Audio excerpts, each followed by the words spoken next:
We are honored by your proposal. Thank you. Zara is a good girl. Danish is responsible and kind. Then we are in agreement.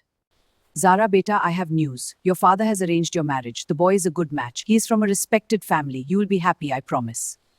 The wedding is soon. We must prepare. Danish, you cannot avoid this any longer. It is time to honor your family. This is your duty.